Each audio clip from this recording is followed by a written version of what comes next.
Well, hello, everybody, and welcome. Today, take a look at some of the social issues that we're dealing with at the time. And the first person we see is Ida B. Wells, and she was a reformer who, among many other things, really tried to put an end to lynching.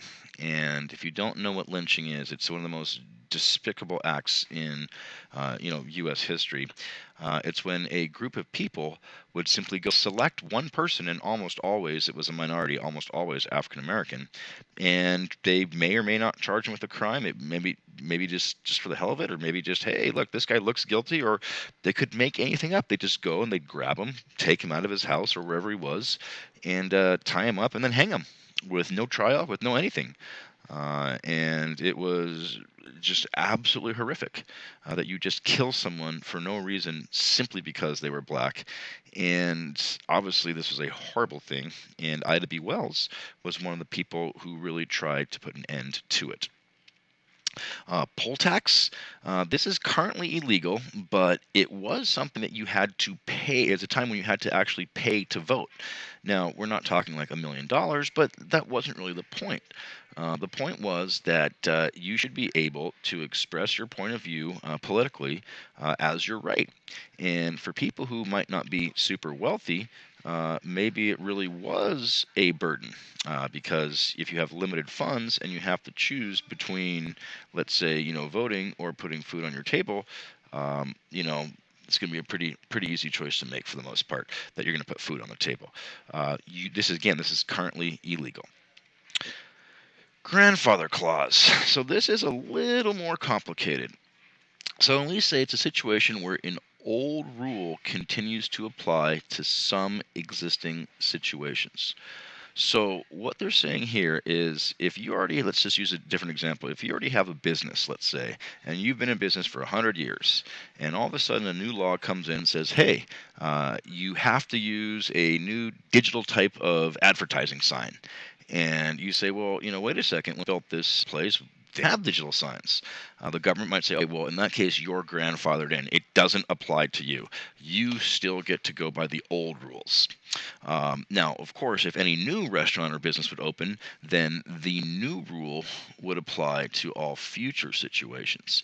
Now, in this specific case, it refers to a situation that allowed poor, uneducated whites to vote because it said if your grandfather or father could vote prior to 1867, and remember that's about when Reconstruction, we're right in the middle of Reconstruction, but before 1867, if your grandfather or father could vote, then you can too, without having to do any of these poll taxes or literacy tests or anything like that. And so what it did is it prevented African Americans from having an easy path to voting while allowing those who had grandparents or parents who had already voted, allowing them to vote with very, very little difficulty. And it was obviously completely and totally unfair. Grandfather clauses in general tend to be, and when it comes to businesses, tends to be, acceptable. But when it comes to using it to exclude people exercising one of their most fundamental rights, that's when it becomes a very negative thing.